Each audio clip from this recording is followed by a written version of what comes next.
Hi guys, Daaku Maharaj చంపేవాడేరా warning ఇవ్వాల్సింది, చచ్చేవాడు కాదు. సారీ, జోక్ కోసం చెప్పా. జై బాలయ్య, బాలకృష్ణ ఫ్రెండ్స్ ఎంతమంది ఉన్నారో జై బాలయ్య అని కామెంట్ చేయండి.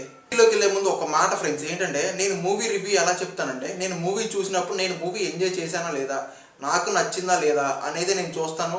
నాకు నచ్చితే నచ్చిందని చెప్తా, నచ్చకపోతే నచ్చలేదని చెప్తా.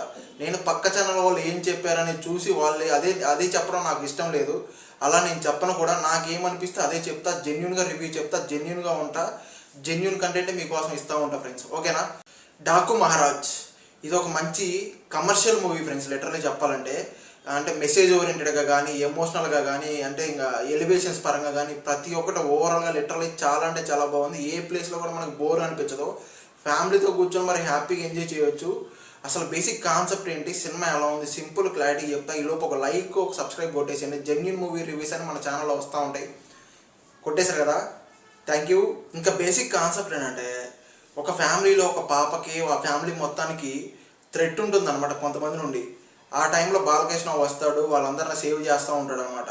ఆ పాపని వాళ్ళ ఫ్యామిలీని అసలు ఎందుకు సేవ్ చేస్తాడు, అసలు మనోడు ఫ్లాష్ బ్యాక్ ఏంటి, పాస్ట్ ఏంటి, అసలు మనోడు వాళ్ళ కోసం ఎందుకు వస్తున్నాడు, ఎందుకు నిలబడుతున్నాడు, వాళ్ళ కోసం ఎందుకు చచ్చేంత వరకు కూడా వార్ చేస్తున్నాడు, ఎందుకు అంత ఫైట్ చేస్తున్నాడు అనేది ఇంకా మనం సినిమా చూసి తెలుసుకోవాల్సిందే. ఇంకా సినిమా ఎలా ఉంది మాట్లాడాలంటే, ఇంకా ఫస్ట్ నుంచి కూడా స్టార్టింగ్ ఇంటర్వెల్ వరకు కూడా ఏ ప్లేస్లో కూడా మనకి స్లోగా ఉన్న ఫీలింగ్ అయితే మనకి ఎక్కడ అనిపించదు. ఉంటే కామెడీ ఉంటుంది, లేదంటే బాలయ్యకి ఏమో ఎలివేషన్స్ ఉంటాయి, లేదంటే డైలాగ్స్ ఉంటాయి, మంచి మంచి కామెడీగా ఉంటుంది, సాంగ్స్ ఉంటాయి, మంచి మంచి యాక్షన్ సీక్వెన్స్లతో లిటరల్లీ చాలా బాగుంది. ఫస్ట్ హాఫ్ కూడా, ఇంకా క్లైమాక్స్ అయితే ఇంకా ప్రీ క్లైమాక్స్ లిటరల్లీ చాలా బాగుంది. ఇంకా సెకండ్ హాఫ్ నుంచి కూడా బాబీ డియోల్ ఇంటర్వ్యూ ఉంటుంది. బాబీ డియోల్ వచ్చిన తర్వాత ఇంకెలా ఉంటుంది, ఆ తర్వాత కూడా ఆ మైనింగ్స్ కానీ, మార్బుల్స్ మైనింగ్స్ కానీ, ఆ తర్వాత ఒక జనాలకి వాళ్ళకి ఒక మంచి మెసేజ్ ఓరియంటెడ్గా లిటరల్లీ చాలా బాగా తీసుకెళ్లారు. సెకండ్ హాఫ్ కూడా ఎమోషనల్గా అయితే ఉంటుంది చెప్పాలంటే. సెకండ్ హాఫ్ ఎమోషనల్గా యాక్షన్ సీక్వెన్స్తో ఆ గుర్రాల మీద వచ్చే ఎలివేషన్స్ కానీ, వాళ్ళ మీద ఫైటింగ్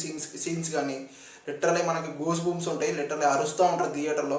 ఈ సినిమాని థియేటర్లో చూస్తేనే కిక్ ఉంటుంది ఫ్రెండ్స్, లిటరల్లీ చెప్తున్నా.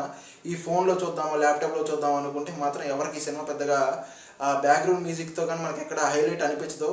పోతే పోయింది అనుకుని హ్యాపీగా థియేటర్లో కూర్చొని ఎంజాయ్ చేయొచ్చు, ఫ్యామిలీతో కూర్చొని మరి హ్యాపీగా ఎంజాయ్ చేయొచ్చు, హ్యాపీగా ఉంటుంది. బ్యాక్గ్రౌండ్ మ్యూజిక్ అయితే హైలైట్ ఈ సినిమాకి.